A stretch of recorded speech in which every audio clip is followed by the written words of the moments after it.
YouTubers, BitChuters, Patreon supporters, everybody, welcome. Guys, I'm stationed here at my parents' place here for a little while, so it's been tough uploading to BitChute and Patreon and Minds.com. When I get home, I'll get back on track, guys. It's been a little bit of a roller coaster here, getting things sorted here. So, thanks for all your best wishes, guys, and good wishes.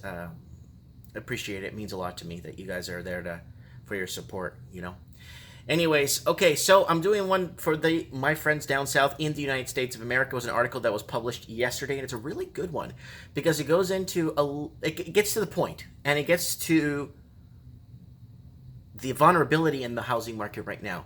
It's so almost a catch and release vulnerability that you think the pricing works for most people, but in reality, the pricing doesn't work. And you're going to see what I'm talking about here in about 30 seconds.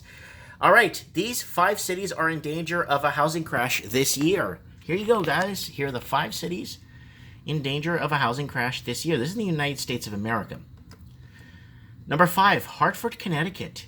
Hartford's homeowner vacancy is 4.3%, is more than twice the national average. It also has high amount of rental vacancies with 9.2% of units remaining unoccupied. The median home value in Hartford is about $130,900 US. Roughly 22.4% of mortgages are underwater. So right now, I was telling people that have a skill or something they want to bring to the table or open their own business. Hartford, Connecticut is a great place to do it because you could pick up a very cheap commercial rental. You could pick up a house for in and around $110,000 to $145,000, like a 4 or 5 bedroom home, and you could really pick things up if there is an upswing in Hartford. But 22.4% of mortgages underwater make it.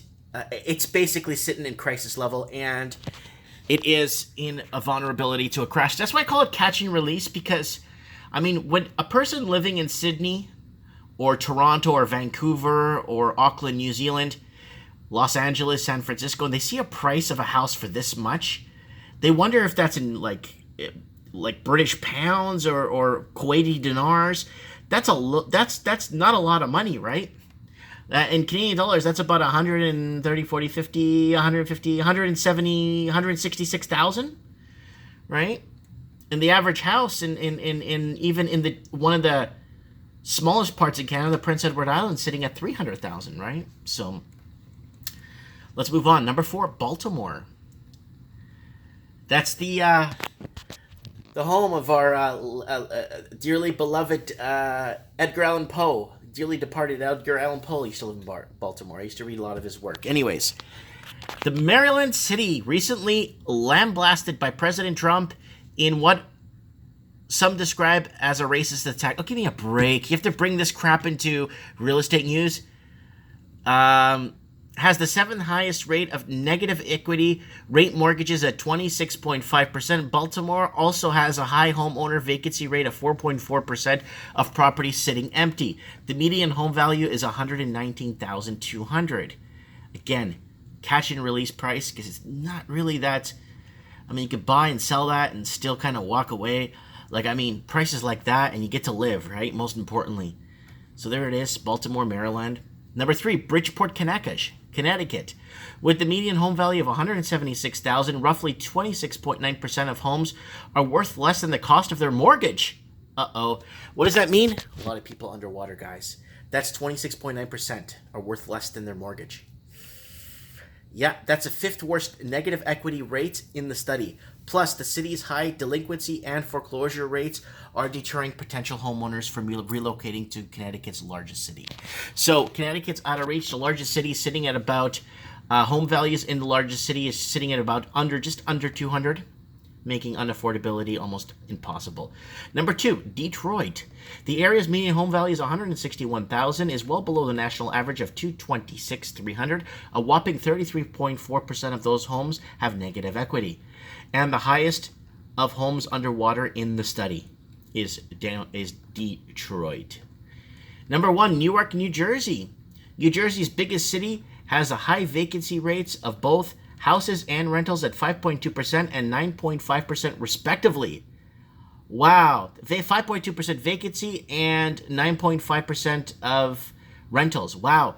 To compare to the national average of 1.7% for homes and 6.1% for rentals. Plus, the city also struggles with late mortgage payments. Almost 6.4% of the homes are delinquent, 6 times the national rate. So I kind of wanted to throw this out there, you guys, to give you guys a good understanding of, I call these catch and release prices because coming from the city of Vancouver where I lived, where the average house, detached house, started at about 1.5 million, maybe 1.4 million was the benchmark back a couple of years back. And that was for a tear down. It was a crack shack for that much. And then looking at what you could buy in these cities for like 150 to 300,000, 6-7 bedrooms, is just beyond most of us. People living in Sydney would watch this and think that this video was made 25 years ago. No, or 30 years ago, or in the 60s. No, it's the July 31st, 2019, right? So, yeah. Let me know what you guys think. So beware of these cities, guys. Comment below, let me know. And if you want to throw a tip in my tip jar, you can find it at the top of my page. Go back into my channel. You'll find a lot of American stories down there of American cities that I covered already and give you guys a little insight on what's happening in the English-speaking world. Thanks for watching.